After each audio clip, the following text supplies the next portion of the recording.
Hola chicas, ¿cómo están todos? Bueno, en este caso vamos a tener una persona muy particular, vamos a preguntarle muchísimas cosas. Es un funcionario de una fiscalía especializada en violencia de género, guarda, ojo al piojo, y abusos sexuales del conurbano sur de la provincia de Buenos Aires. Y directivo de la Unión de Magistrados de Lomas de Zamora. Con usted, Mariano Cito. Hola, hola, hola, hola, hola. Muy bien. ¿Cómo Bien. están? Bien, ¿querés respirar? Porque parece que está un poco nervioso, entonces digo, bueno, por ahí querés algún ejercicio de relajación o algo por el estilo. No, es que la preproducción del ingreso generó un movimiento que en pandemia hace que esté Ok, más agitado. bien. Tampoco es un canal que tiene 700 millones de vistas, así que tampoco te preocupes. Pero sí va a ser muy importante, decime. Nunca sabés cuál es el disparador que hace que algo se torne más interesante de Lo lo mismo me, habitual. lo mismo me dice, parecido me dice mi jefe Hernán, que generalmente mira los videos, por eso lo nombro. Sí, o sea, me dice, yo le digo, no, pero tengo pocas vistas, no sé, hay que ver, espera, me dice, siempre me dice lo mismo. Bien, es muy importante porque, a ver, vamos a ir por partes. Yo te voy a hacer preguntas de persona de terrestre, ¿no? Entonces, vos, a ver, vos sos abogado y después te recibiste de juez. ¿Cómo fue la situación? ¿Qué estudiaste? ¿Dónde estudiaste? Muy bien. Primero y principal, yo empecé trabajando, fui pasante o lo que se llamaba en aquel entonces meritorio de un juzgado criminal y correccional en La Matanza. Ahí fui conociendo, me fui vinculando al mundo judicial.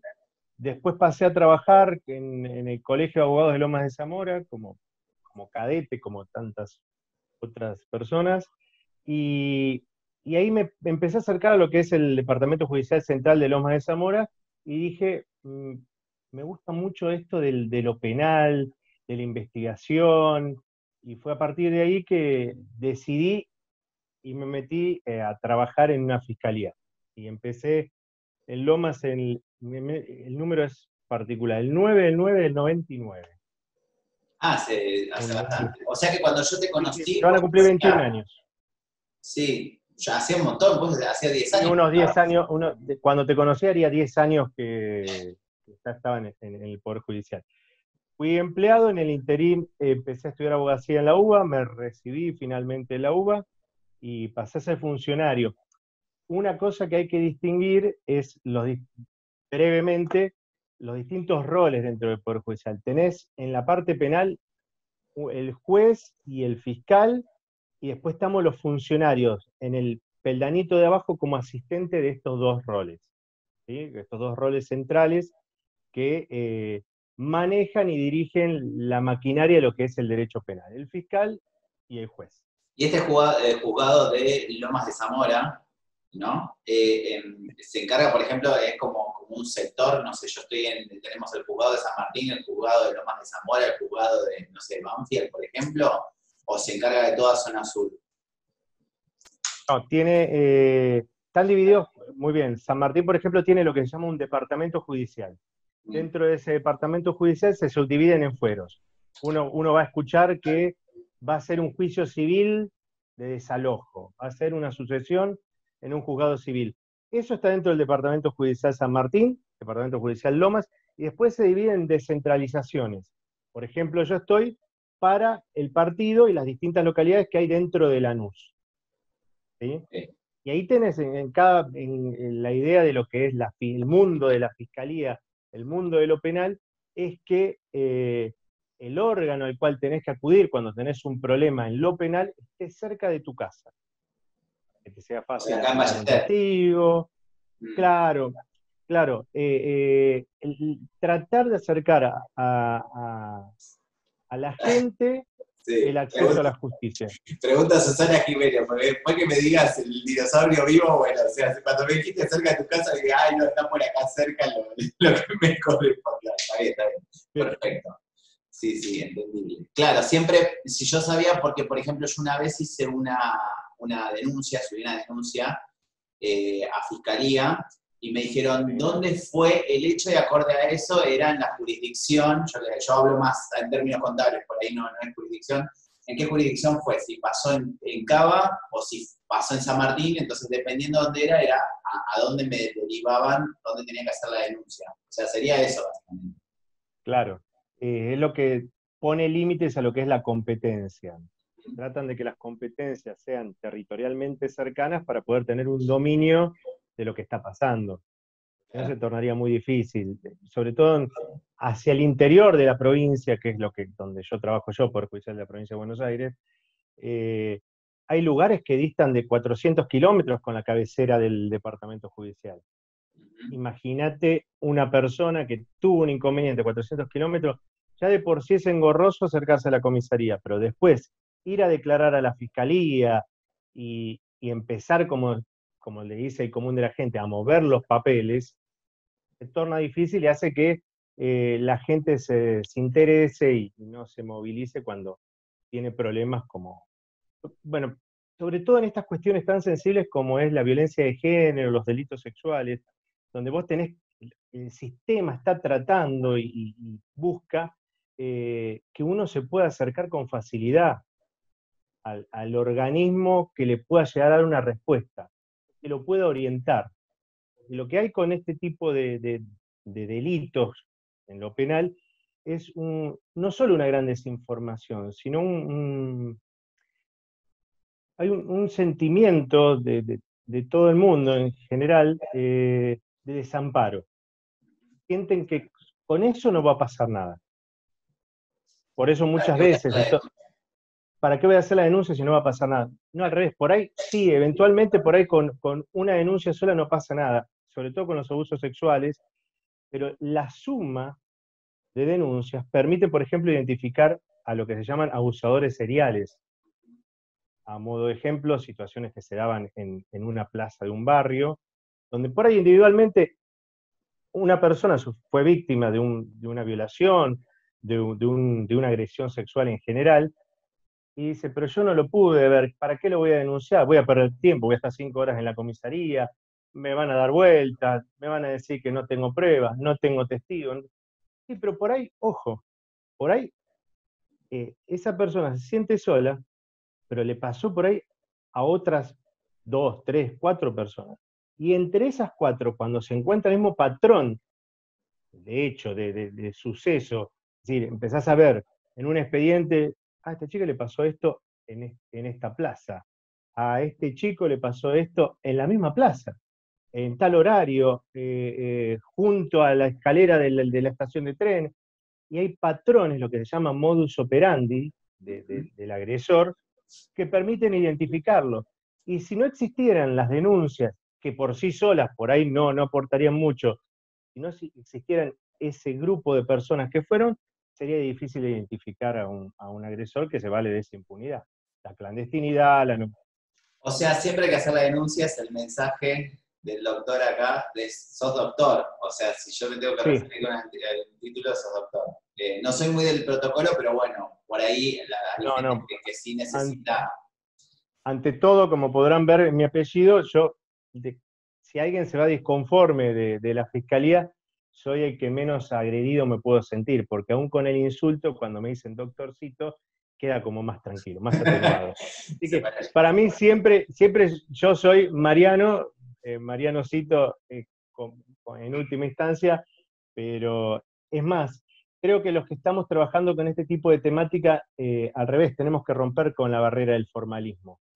Eso aleja a la gente. Y hay un Sí, aspecto muy totalmente. humano, El hay un título aspecto ya muy... aleja. El El título título. aleja. La formalidad quizás sirva para ciertos, como se dice, ciertas, valga la redundancia, ritos, formalidades que tienen que ver con el juicio oral, lo que se trataba en el pasado de difundir que el respeto al juez a través del temor. Al juez se lo ubicaba en una tarima por encima de la gente, porque vos ya te parabas y al juez lo tenías mirando hacia arriba, Claro. y lo veías en un pilar más alto. Hoy todo eso ha tendido a cambiar y se está tratando de igualar, y en definitiva somos ciudadanos que cumplimos un rol dentro del Estado y tenemos la posibilidad de Es más, tenemos la responsabilidad de poder hacer mucho por un montón de gente que quizás de otra manera no lo podríamos lograr. Tal cual. Vos, o sea, te recibiste de juez y después te encargaste, te orientaste para la parte de género, ¿no? Había sido así. Sí, te explico. Juez es reitero, juez para ser juez no se estudia, yo no soy juez, soy abogado. Y tengo un rol de funcionario judicial dentro del Poder Judicial, trabajando en investigaciones, en este caso especializadas en violencia de género y abusos sexuales. Yo puntualmente trabajo más con los abusos sexuales de Lanús. Ujú. El juez y el fiscal son nuestros superiores, son Ok, los que van a decir, bueno, a este lo vamos a detener, a este le vamos a pedir la detención, y el juez va a decir, bueno, está bien, lo vamos a detener, a este le vamos a pedir el allanamiento para ir a buscar esto, y se lo vamos a dar. Nosotros hacemos todo lo que es justamente la inmediación con la víctima, con el testigo, traerle al fiscal y al juez, tenemos esto, vino esta persona, me contó esto, me trajo esta foto, me trajo este video, me trajo esto. Creo que con esto podemos detenerlo. Lo conversamos con el fiscal mira, dice, sí, tenés razón, vamos para adelante, le pedimos la detención, el juez la evalúa también, se concede o no, y así funciona el sistema. Es decir, para ser juez o fiscal no es requisito estudiar, sí es parte de una carrera y es parte de un proceso de selección, de antecedente y demás que hace el Consejo de la Magistratura, pero es un rol que elige el poder político, porque tanto el juez como el fiscal son elegidos eh, con acuerdo del Senado y a pedido del Poder Ejecutivo. bien. Es, Y es- esa salvedad, ¿no? bien, ¿y cómo es el tema de, viste que es como Vox Populi, la cuestión de las burocracias cuando hay una causa o que queda en la nada y todo eso? ¿Es así? O sea, es sí, de alguna manera hay causas, por ejemplo, como mucho, el caso Amián, por ejemplo, que es lo más así famoso y eso. ¿Se trabaja para que no sea tan burocrático? ¿Cómo se maneja ese tipo de cosas cuando ven que pasan tanto tiempo y esa causa no se cierra o no avanza? ¿O cómo se maneja dentro de, porque nosotros lo vemos desde afuera todo esto, entonces, ¿qué medidas toman o qué hacen en ese sentido? Sí, sí, es correcto, y es una apreciación interna también.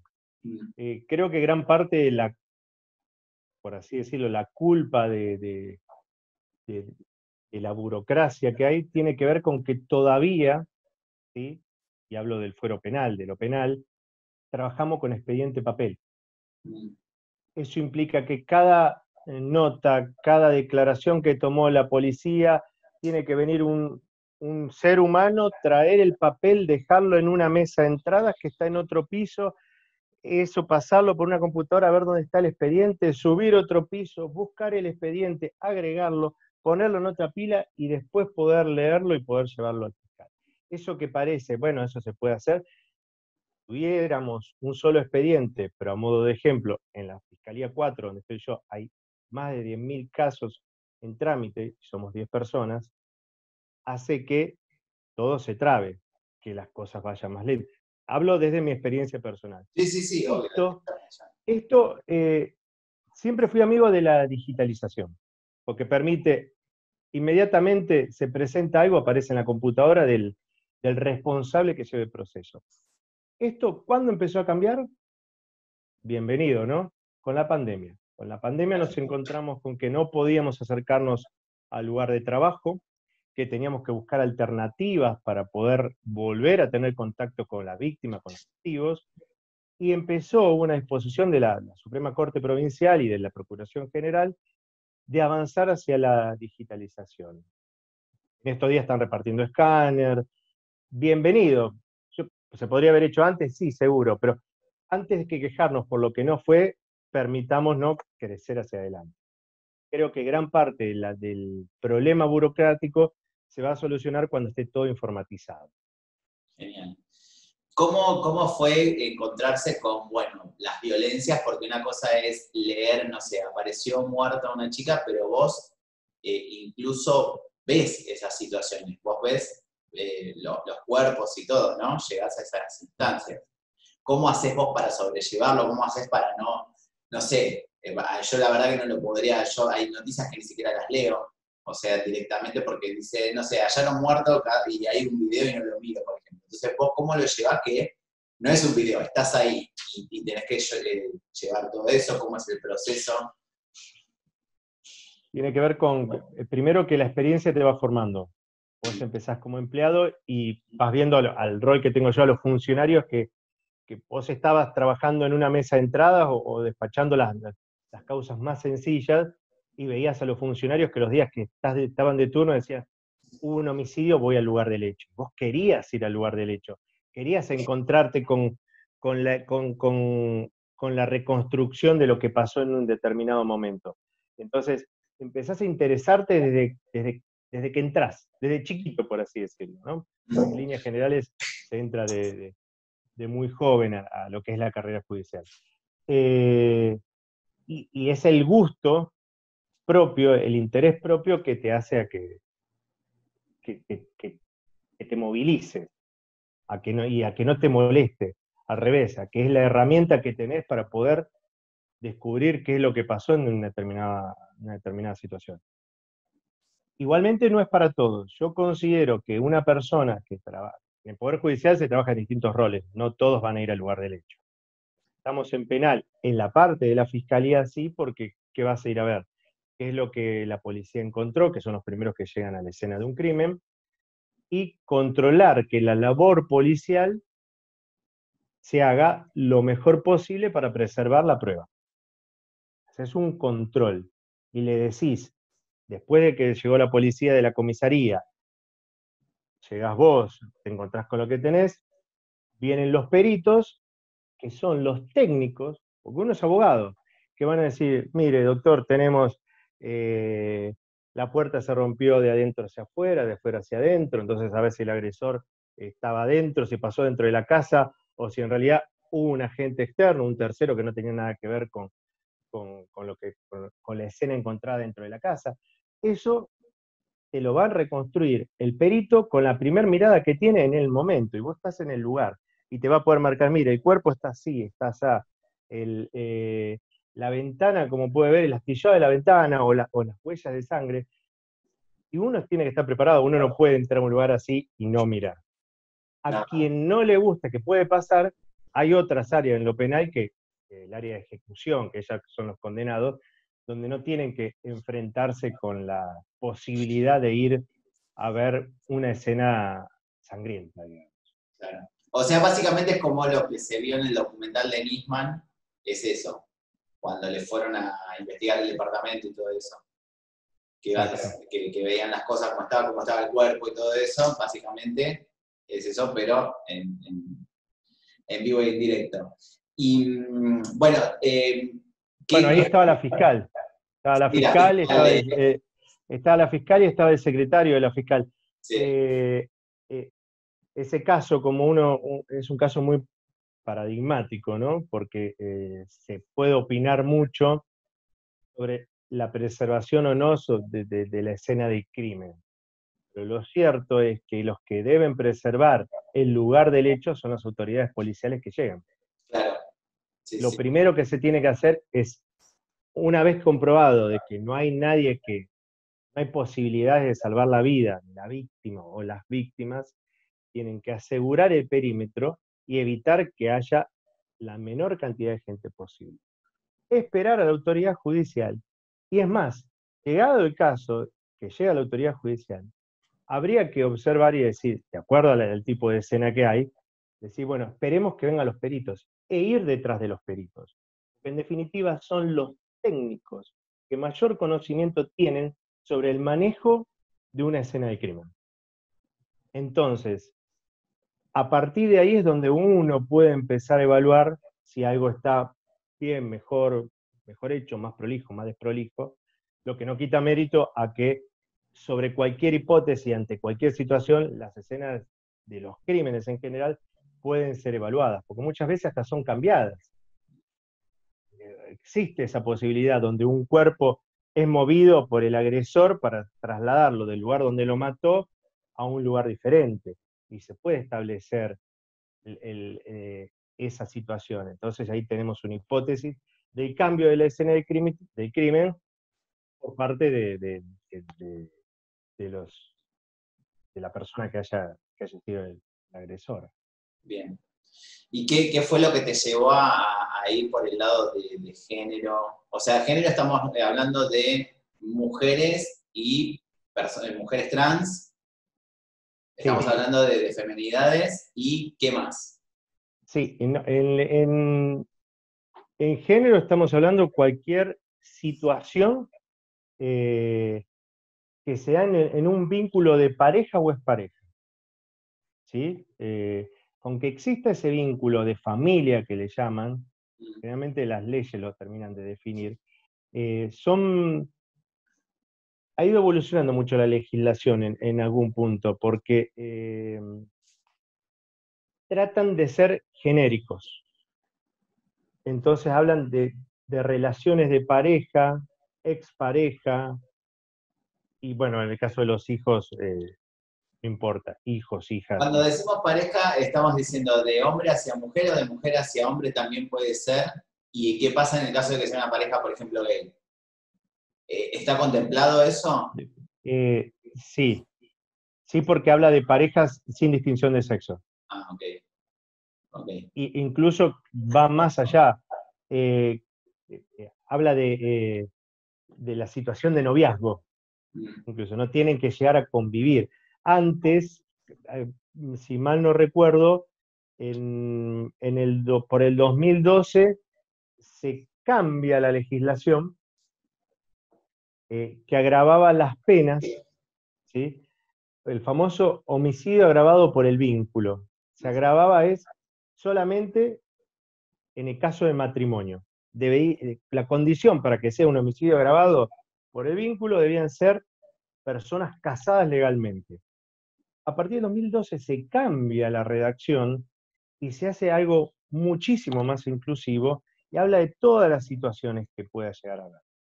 No se habla de sexo, ¿sí? Se habla de personas. ¿Esto a raíz de la ley de identidad de género o porque fue posterior a la ley de matrimonio igualitario? ¿Qué fue lo que No. Fue posterior a la ley de matrimonio igualitario y creo que tiene que ver con un poco, siempre digo que detrás de los movimientos o cambios legislativos hay mucho trabajo de las ONG. En violencia de género y en abusos sexuales trabajamos con muchas ONG.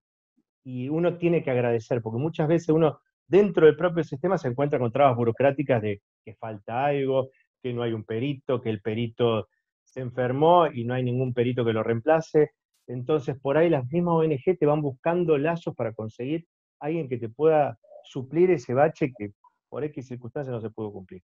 Y lo mismo pasa con lo legal. Las ONG trabajan en el campo, receptan experiencias, dificultades, y las trasladan al diputado con más afinidad, al senador con más afinidad, y permiten traer esos detalles que están en las normas, que al común de la gente posiblemente le pase desapercibido, pero para los técnicos que estamos trabajando dentro del mundo del derecho, sirven para que incluya a un montón de personas, como digo yo, a un universo de personas que de otra manera quedaban excluidas y quedaban excluidas de manera discriminatoria.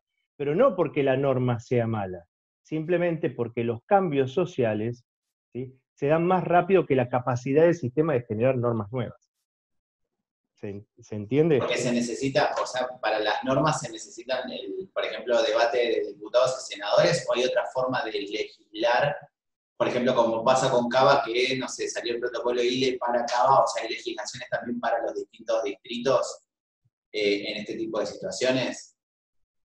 Sí, pero eso depende de cada provincia, pero en el orden nacional, es decir, las leyes están las de forma, de cómo vamos a. Un ejemplo simple, el Código Penal. Está el Código Penal que dice qué conductas están prohibidas, porque si vos haces algo y la sociedad, el Estado considera que eso es malo, le va a poner esta pena. A partir de ahí, ¿sabes qué? Si hiciste esto, te das cuenta que hiciste esto, te van a sancionar con esto. Ahí tenés una norma penal. Está prohibido hacer esto porque te va a pasar esto. Tenés unas consecuencias, ¿sí? ¿De acuerdo? Sí. Cuando vos tenés este tipo de normas tan importantes, se llaman normas de fondo. Están por encima del sistema, ¿sí? Son las más importantes. Y cada provincia y la Ciudad Autónoma de Buenos Aires va a decir, dentro de su territorio, cómo va a hacer para que se cumpla con esas normas de fondo. Código Civil, Código Minería, Código Penal. Pero las más importantes pasan por el Congreso Nacional. Marco para allá porque el Congreso está para aquel lado. Pasan por el Congreso Nacional. Y algo que no conoce la gente, está bien que después hay que hacer el lobby político. Por eso reitero que las ONG son sustancialmente importantes en todo esto. ¿Tenés nombres de ONG, por ejemplo? Asociaciones. ¿Alguna? No, una que trabaja allá que está trabajando es Tatúa, que trabaja con eh, chicas, chicos, chicas y chiques vulnerables, ayuda muchísimo a la gente, pero te hablo del orden local, ¿no? Es más de zona sur. Pero Piazza tenía una, no me acuerdo los nombres, pero hay un montón de científicas que trabajan con estas problemáticas. Me refería que, avanzo en esto, cualquier persona de la sociedad puede presentar un proyecto de ley. Uno va a la mesa de entrada del Congreso, puede presentar su proyecto de ley. Reitero, es muy difícil que traten el proyecto de un particular si no tiene el lobby o la llegada a alguien que lo pueda, a alguno de los representantes del Senado, de la Cámara de Diputados, que diga, a ver, Mariano Cito trajo este proyecto de ley, él trabaja en tal lado y tiene esta problemática. Si alguien no habla por vos, lo más factible es que pase desapercibido. Entonces ahí cobra mucha relevancia que si uno tiene una idea, acercarse googleando a cualquier ONG o fundación que Como para trabaje con tener la más problemática. peso. Para tener más Es que peso, porque es el respaldo de esa ONG. exacto, pero porque hay un estudio más ¿cómo se dice? Un estudio fortalecido por la experiencia. Mm. Reitero en esto, mucha de la gente que por ahí nos puede estar viendo ahora, se lo puede pasar a otra persona que tiene este problema.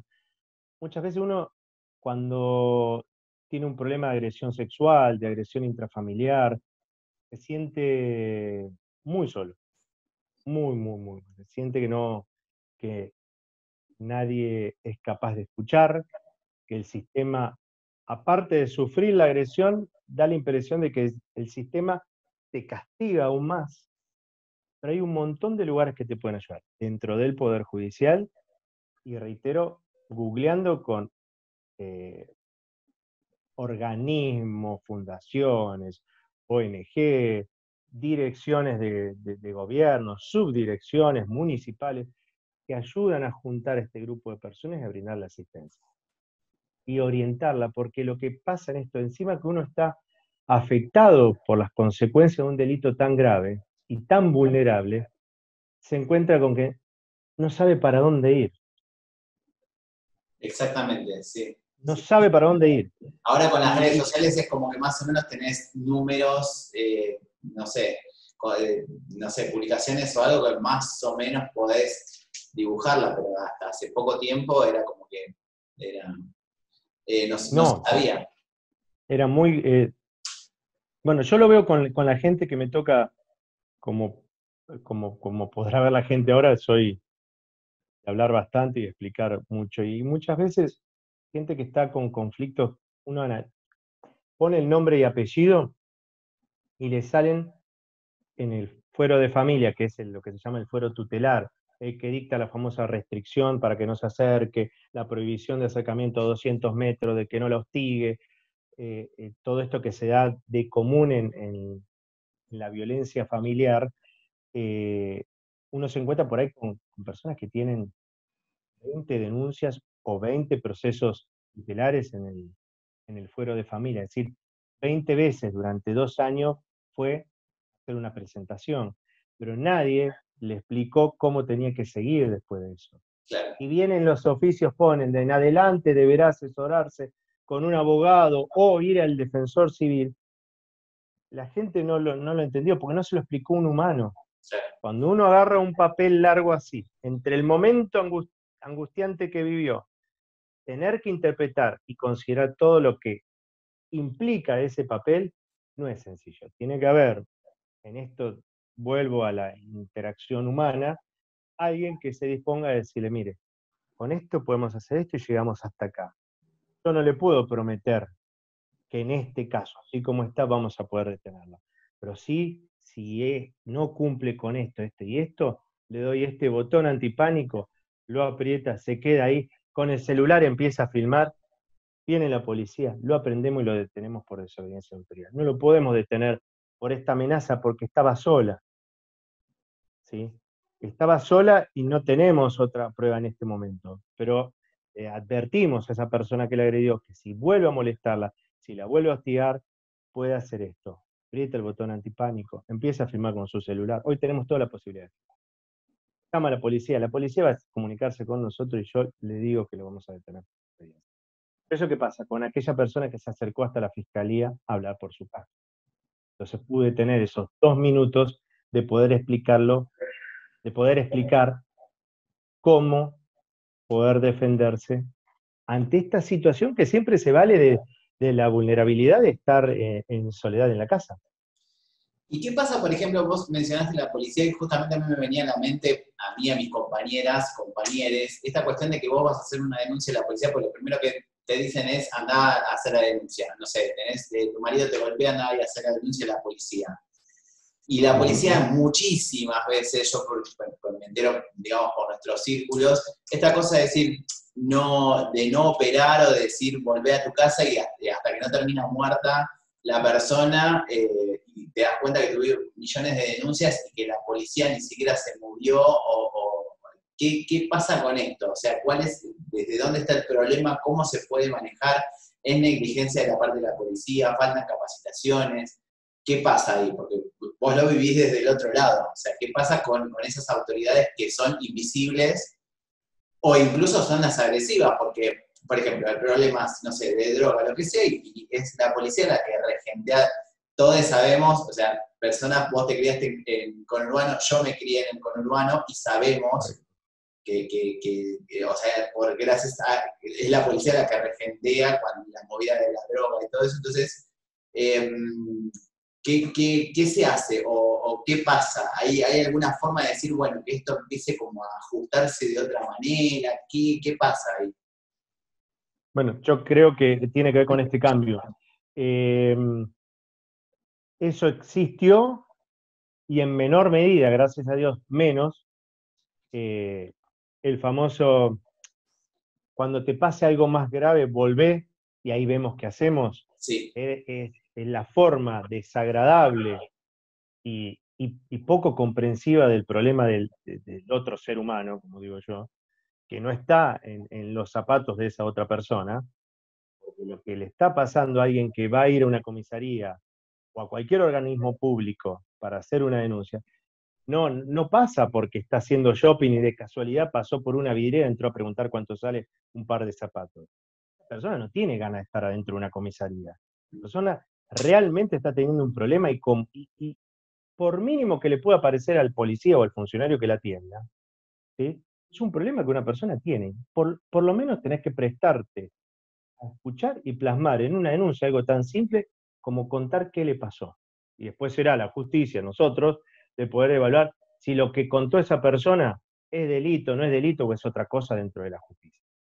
¿Sí? claro, Pero a cualquier persona, y esto es muy importante, y esto se lo digo a toda la gente que pueda acercarse a este video, es obligación de la policía de tomar cualquier denuncia que una persona quisiera realizar. Porque el acceso a la justicia no se le puede impedir de ninguna forma. Y la primera puerta de acceso, en el caso de que uno sea víctima de un delito, es la comisaría. Porque la comisaría es la que el Estado ha puesto para prevenir, ¿sí?, que suframos por delitos o faltas de otras personas. Entonces, como primer regla de educación cívica para todos, todas y todes es: tengo un problema, voy a la comisaría y tienen la obligación de tomarme la denuncia. Después será la justicia la que evaluará si hay mérito o no para seguir, que es otra cuestión. Bien. Pero la denuncia se la tienen que tomar. Y si no pueden ir a la comisaría, o la comisaría no los recibe Eso. porque, Sí. porque tienen, a ver, uno por ahí se encuentra en una comisaría de conurbano, me ha pasado, querer ir a hacer una denuncia por un tema, una tarjeta, una defraudación con una tarjeta, bueno, voy a la comisaría que la tenía en ese entonces en Banfield a 3 cuadras, entro y había 20 personas. Dije, no solo que no me voy más, no, me da la impresión, había gente ensangrentada, yo, explota la comisaría. Entonces, hay otras formas de poder hacerlo. Que es, por ejemplo, ir a la oficina de denuncias, en el caso de la provincia de Buenos Aires, que están en las descentralizadas y en las cabeceras de los departamentos judiciales, se pueden googlear, se llaman oficina de denuncias. Y va ahí, en horario de tribunales, de 8 a 14 en provincia, y hace la denuncia directamente en ese organismo del Poder Judicial. Si no, ahora como otra manera, pero ahí se pierde un poco de sustancia, digo, porque hay una aplicación, hay aplicaciones para hacer denuncias, pero a veces no se termina de poder contar lo que realmente le pasó. Y no puedes actuar en la urgencia, porque la aplicación se baja a un centro de derivación, después baja a la mesa de denuncias, y hay mucho ida y vuelta burocrático, y cuando llega a nuestras oficinas, ya pasó por ahí una semana. La mejor forma es la policía. Acá en la ciudad autónoma, para la gente que vive acá en la ciudad autónoma, bueno, yo trabajo en provincia, viví en el conurbano sur, y después, ahora actualmente vivo en capital. Acá tienen la oficina de violencia doméstica, en el edificio de tribunales, en el Palacio de Tribunales, ahí en la Plaza Lavalle. Y van, preguntan, cuando uno siempre dice, ¿pero dónde está? Van, informes, le preguntan, quiero hacer una denuncia por violencia doméstica, ¿a dónde puede? Y pongámosle que uno cree que está sufriendo una situación de violencia doméstica, pero no lo es. Seguramente va a haber un juzgado en turno, o una fiscalía en turno, a la cual puede acudir a hacer una denuncia en urgencia. Reitero, si tienen un problema con la comisaría, no se desesperen, existen estas otras posibilidades. Ir a una oficina de denuncia, a la oficina de violencia doméstica, hasta usar una aplicación en última instancia, llamar a alguna de las líneas de emergencia, que ellos toman los datos del teléfono y todo eso. Pero reitero, es obligación de las comisarías tomar las denuncias, en todos lados, en todo el país es esto, tomar las denuncias por las personas que se sienten víctimas de un delito. Bien. ¿Y qué me decís, por ejemplo, que muchas, todavía al día de hoy, dicen, no, bueno, pero son exageradas, no están así? O sea, casos de lo que sería violencia de género, asesinatos a mujeres, personas trans, vos ves en cantidad. Háblame un poquito de eso, o sea, cómo es el número, no el número específico, sino es como mucho, o porque viste que, por ejemplo, cada vez, todos los días muere una travesti distinta, llamamos travesti trans, llamamos creo que durante el año 50 travesticidios, y no te enterás, o sea, vos prendés la tele y hablan del COVID, pero no, se murió tal persona que era trans. Vos, Sí. ¿qué vivencia tenés con respecto a tanto violencias como muertes? Porque aparecemos muertas en la ruta y, bueno, con femenidades, también mujeres. Sí, sí, en general. Reitero, con esta reforma del 2012 se trata en líneas generales sin, sin puntualidad de sexualidades, digamos, ¿no? Sin puntualizar. Eh, Parezco muy positivo, ¿no? Pero tengo que hacer la salvedad. Antes, las denuncias por violencia de género caían todas, por así graficarlo, en una misma bolsa. Entonces vos en una fiscalía tenías el robo del banco, el homicidio, el triple homicidio de la caja de caudales, la mega defraudación de abuelitos con viaje, está todo eso en un mismo lado. Y tenés los de esos delitos con penas altas, que se llaman delitos graves por el monto de pena, el máximo de las penas para esos delitos, y los delitos correccionales. En general, los delitos que preceden por ahí a un femicidio son delitos menores dentro del derecho penal. son los famosos delitos correccionales. ¿Por qué? Pues son amenazas, por ahí son lesiones leves, ¿sí? Pero son marcas que solitas, ¿sí? Está la víctima sola. Pero ojo, eso evolucionó, por eso digo que soy positivo. Se empezaron a crear las especializadas, justamente para que puedas tener un mapeo general de qué es lo que pasa. Y se empezaron a acumular, ya no por el imputado, antes las causas se llama acumular, es decir, se juntaban las causas que eran en contra de XX. Ahora no, se busca ver a la víctima y buscar qué denuncias previas tiene. ¿Por qué? Porque no es lo mismo decir, me pegó una vez y de golpe darte cuenta que 5 veces. Las 5 veces fue el cuerpo médico y las 5 veces tiene golpes. Si bien no tenés testigos, porque pasó dentro de una casa, tenés un modus operandi que te está marcando que enero le pegó, en marzo le volvió a pegar, en abril no le entregó a los chicos, en noviembre la amenazó. Bueno, evidente, y no hay ninguna denuncia de la otra parte. Evidente, por eso digo que hay que denunciar. Evidentemente, en el análisis histórico de lo que le fue pasando a esa víctima, podemos inferir que hay algo más que un hecho aislado de una lesión, una amenaza que- que debe ser analizado en todo su contexto. Por eso digo que evolucionamos porque la especialización hace que uno mire con perspectiva de género y con atención a lo que pasa. ¿Considerás que toda esta movida, o sea, hoy por hoy tenemos un Ministerio de Género y Diversidad, tenemos Subsecretaría de Género y Diversidad, Ministerio de Género, Subsecretaría de Diversidad, Ministerio de la Mujer, perdón, se me confunden los términos. Sí, ¿Considerás que migración ahora. mucho es producto de la movida que hacemos todos los activistas con respecto a estas situaciones, que digan, che, pará, o considerás que va por otro lado esta cuestión de que se están contemplando esto, como decías vos, de verlo desde otra manera, dentro de lo legal?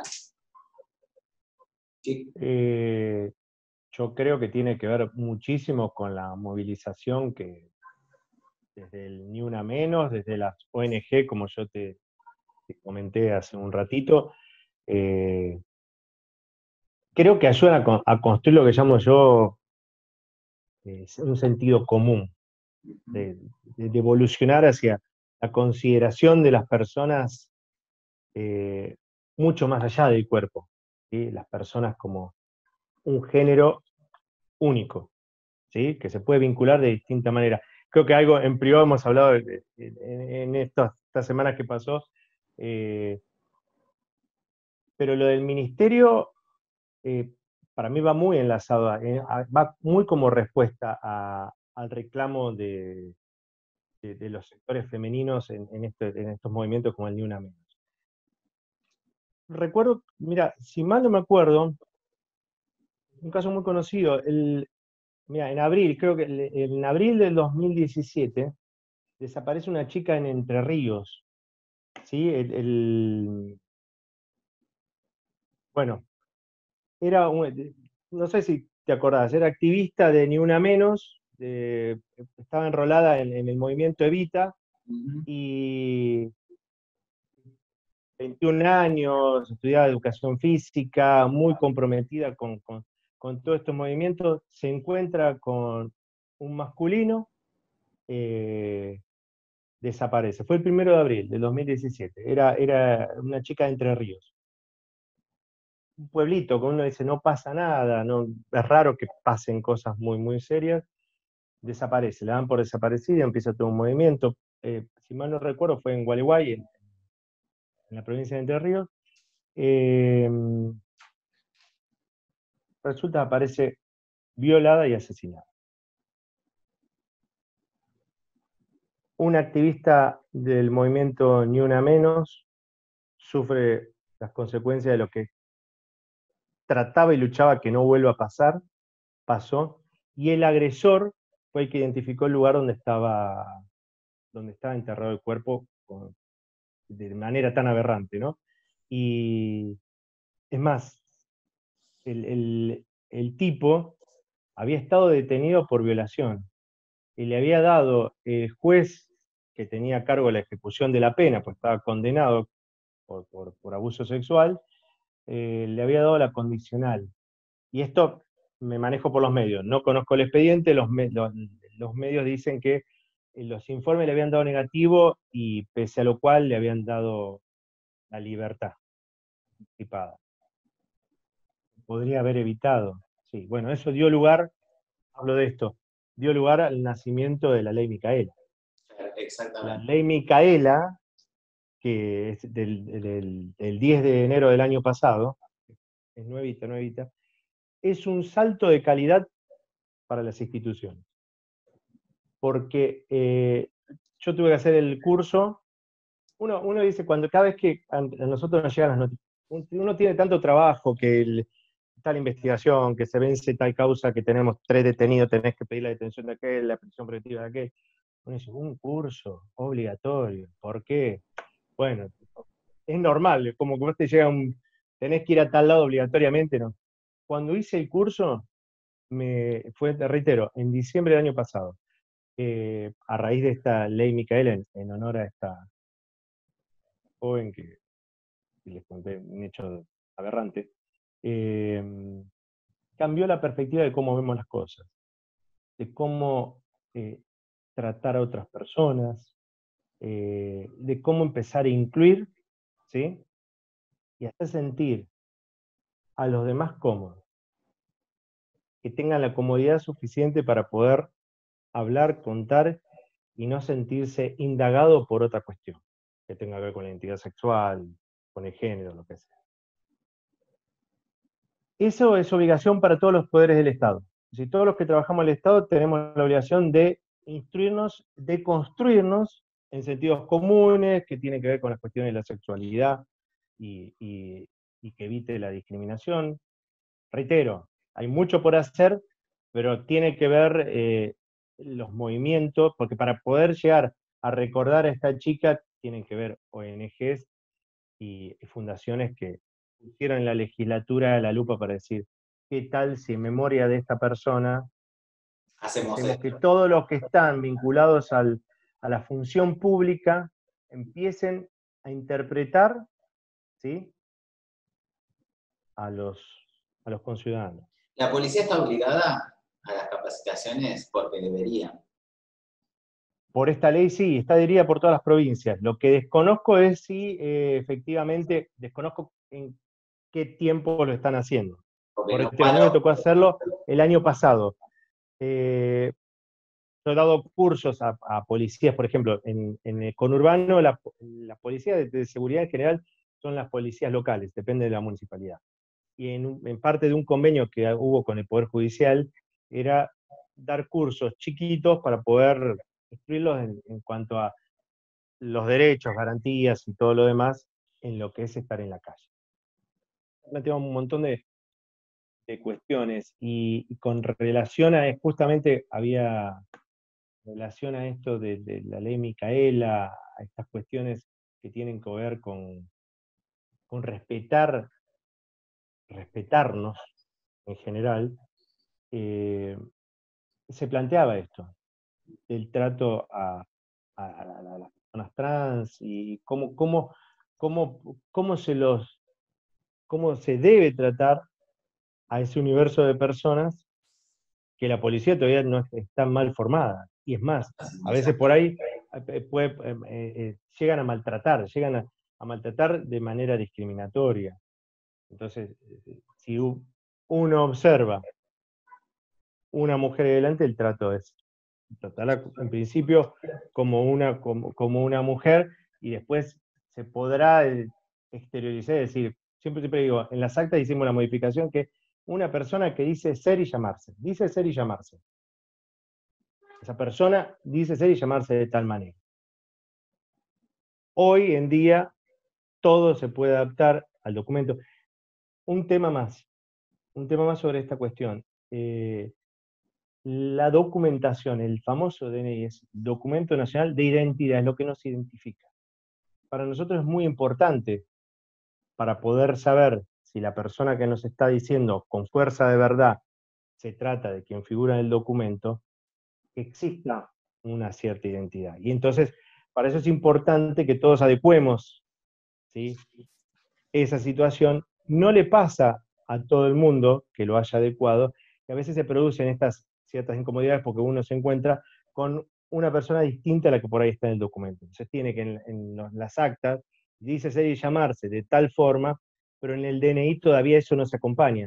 A veces las imágenes de los DNI que están hechas por ahí en la adolescencia y hacia la adultez, hay un cambio de fisonomía, hacen que se deban hacer salvedades.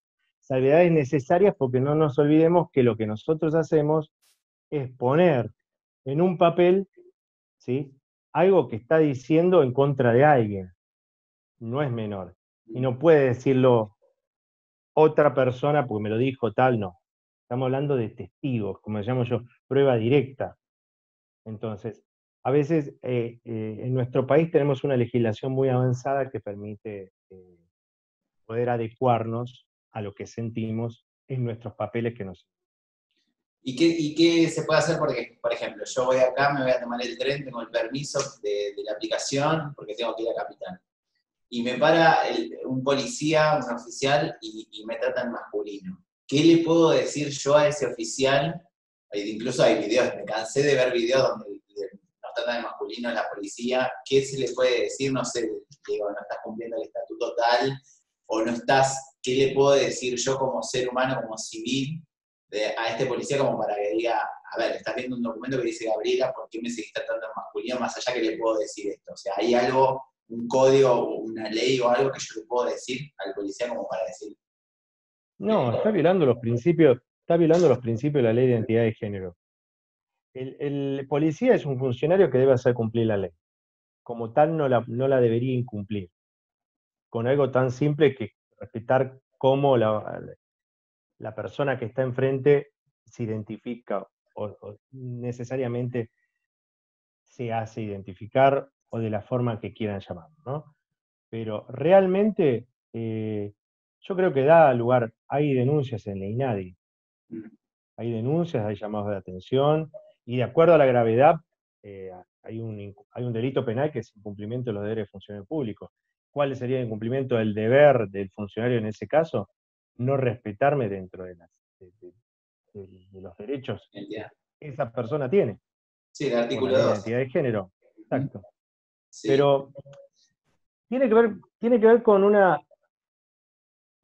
famosa palabra de construcción, ¿no? Que es rever la forma en que percibimos el mundo a nuestro alrededor, con algo tan simple como poder respetar lo que estás viendo, ¿sí?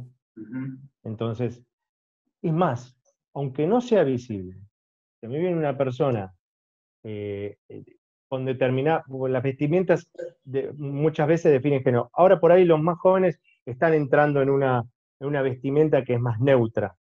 Digamos, por ahí es más saludable, pero más saludable en el sentido de construir inclusión en general, o para no discriminar por la vestimenta.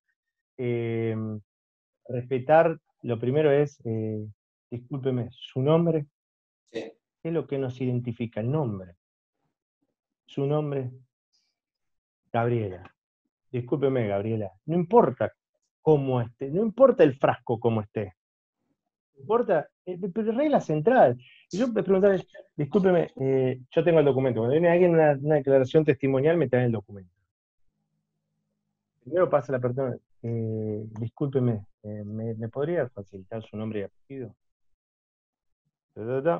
Puede coincidir con esto. No, no, han pasado mil hipótesis. Cuando esto empezó, te voy a poner a modo de anécdota. Una vez me tocó atender era un acta de conciliación, ¿sí? Un conflicto de, de- de una pareja hombre-mujer, y le pregunto, una de las condiciones que te voy a preguntar es si, sí, casado, sí, ¿cómo no? Sí. Te estoy hablando de hace 10 años atrás o más. Yo me acuerdo, me puse recolorado, pero mal. Discúlpeme, sí, el nombre no, el nombre de tu nueva esposa o de tu novia, así, ¿eh? Y era un chavo. Claro, Sí. no sabía, no había manera. Pero bueno, uno se deconstruye porque el sistema, ¿sí? Empezó recién con la ley de matrimonio igualitario a cambiar de manera, a mi gusto, excelente.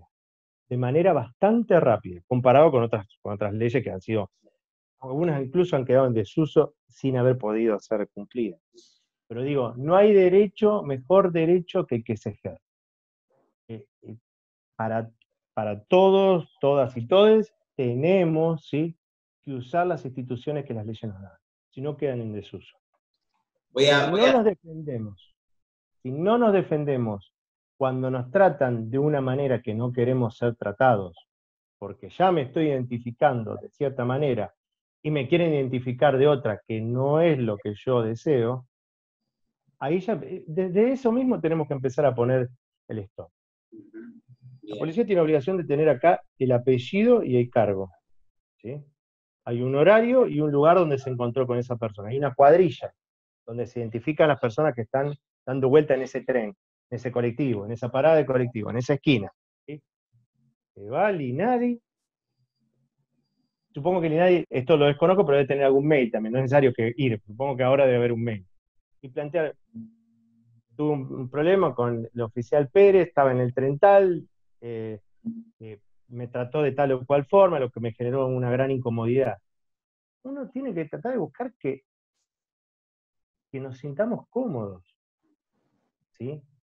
Y los que trabajamos en el Estado, si no logramos empatía con el que está del otro lado, trayendo su problema, y nosotros necesitando para poder resolverlo de la colaboración de alguien que también viene a prestar su testimonio, a exponerse y todo eso, y no hacemos o no tendemos los puentes para lograr comodidad,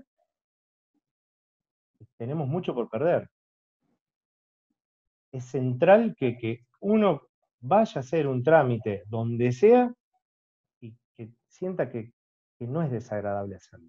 Eso es lo que hay que transformar Sí, en el eso es. aparato del Estado. No Sí, puede ser que uno entre a una comisaría y se sienta mal. No puede ser que uno vaya a un hospital, hablo de los privados también, que sí. uno vaya a una clínica, a un hospital y se sienta mal por tener que esperar a que la atiendan con, voy a decir una grosería, con cara de culo para pedir un turno porque me estoy sintiendo, estoy descompuesto, por algo estoy acá. Y Sí. encima por ahí tener que sufrir el destrato o la discriminación. Entonces, son umbrales que se van rompiendo, que hay que empezar a deconstruir, hay que empezar a cambiarlos.